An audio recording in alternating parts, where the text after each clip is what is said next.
நண்பர்களே அனைவருக்கும் இனிய வணக்கம். இன்றைக்கி நம்ம இந்த ஒரு வீடியோவில் எதை பற்றி பார்க்க போகிறோம் அப்படின்னு பார்த்தீங்கன்னா, தமிழகத்தில் விவசாய கடன்கள் அனைத்துமே தள்ளுபடி செய்ய இருக்காங்க. அரசினுடைய மிகப்பெரிய ஒரு அறிவிப்பு வர இருக்கு மக்களே. ஸோ என்னன்றதை பற்றி எல்லாமே இந்த ஒரு வீடியோவில் நாம் கிளியர் கட்டாக எக்ஸ்பிளைன் பண்ண போகிறோம். நீங்கள் நம்முடைய சேனலை முதல் முறையாக பார்க்குறீங்க அப்படின்னா மறக்காமல் ஒரு சப்ஸ்கிரைப் அண்ட் பெல்லை கிளிக் பண்ணி வச்சுக்கோங்க.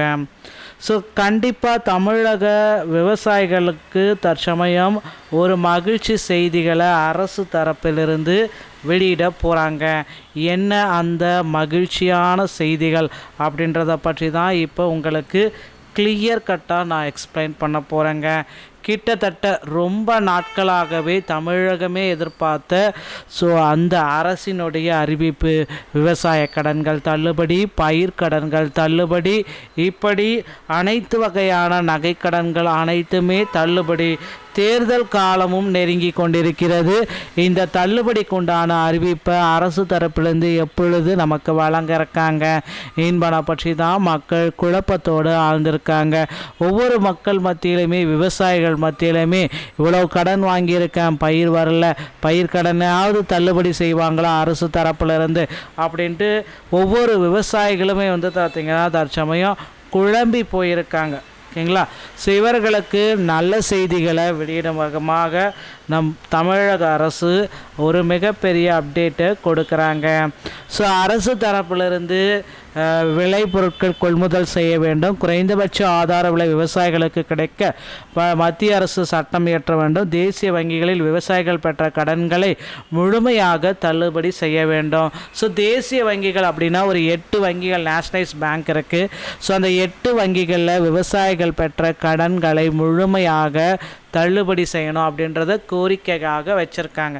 ஸோ கண்டிப்பாக இந்த கோரிக்கைகளை அரசு தரப்புலேருந்து நிச்சயமாக நிறைவேற்றுவாங்க அப்படின்றது நம் மத்தியில் வந்திருக்க ஒரு தகவல். ஸோ தேர்தல் காலம் நெருங்கி கொண்டிருக்கிறது மக்களே. ஸோ விவசாயிகள் பெற்ற கடன்கள் அனைத்துமே இனி தள்ளுபடி அப்படின்ற ஒரு அறிவிப்பை அரசு தரப்புலேருந்து வெளியிட போகிறாங்க. ஸோ கிட்டத்தட்ட விவசாயிகள், அனைத்து தரப்பு விவசாயிகளுமே அதிக கடன்கள் எல்லாமே பெற்றிருக்காங்க இல்லைங்களா? அந்த கடன்களை தள்ளுபடி செய்ய போகிறாங்க. கிட்டத்தட்ட ஒரு 10 லட்சம் வரை கடன் தள்ளுபடியை அரசு தரப்புலேருந்து வெளியிட போகிறதா தகவல்கள் வந்திருக்கு மக்களே. இதற்குண்டான ஒரு பிரத்யேகமான அறிவிப்புகள் அனைத்துமே ரெடி ஆகிட்டுருக்கு. ஸோ கண்டிப்பாக தேர்தல் வாக்குறுதிகளில் விவசாய கடன் தள்ளுபடியை குறித்து ஒரு மிகப்பெரிய அப்டேட் இருக்க போகுதுங்க. ஃபோட்டோவில், டைட்டிலில், தம்ப்லைன்லேயே இந்த நியூஸை தான் நீங்கள் பார்த்துருப்பீங்க. கண்டிப்பாக விவசாய கடன்களை அனைத்துமே தள்ளுபடி செய்வதற்குண்டான ஒரு அரசு தரப்புலேருந்து அதிகாரப்பூர்வ அறிவிப்பாக இன்னும் ஒரு சில தினங்களில் உங்களுக்கு கிடைத்துவிடும். தேர்தல் தேதிகள் இந்த பிப்ரவரி இறுதிக்குள்ளார அறிவிக்கப்பட்ட மக்களே. ஸோ அதற்கு பிறகு பார்த்திங்கன்னா இந்த விவசாய கடன்கள் அனைத்தும் தள்ளுபடி பண்ண மாட்டாங்க. ஸோ அதற்கு முன்னாடியே இப்போ கூட உங்கள் அருகாமையில் இருக்கிற கூட்டுறவு வங்கிகளில் உடனடியாக நகைக்கடன், விவசாய கடன், பயிர்க்கடன்களை பெற்று வைத்து கொள்ளுங்கள். இது உங்களுக்கு ரொம்ப ரொம்ப ரொம்ப பயனுள்ளதாக இருக்கும் இந்த நேரத்தில் நண்பர்களே. இதுதான் தற்சமயம் வந்திருக்கு. பார்த்திங்கன்னா அரசு தரப்புலேருந்து வந்திருக்கு அந்த ஒரு சில முக்கியமான தகவல்களில் ஒரு சில முக்கியமான அப்டேட்டை தான் நான் உங்களுக்காக ப்ரொவைட் பண்ணிகிட்ருக்கேன். நீங்கள் நம்முடைய சேனலை முதல் முறையாக பார்க்குறீங்க அப்படின்னா மறக்காமல் ஒரு சப்ஸ்கிரைப் அண்ட் பெல்லை கிளிக் பண்ணி வச்சுக்கோங்க. ஸோ மீண்டும் ஒரு நல்ல தகவலோடு நான் உங்களை சந்திக்கிறேன். நன்றி, வணக்கம்.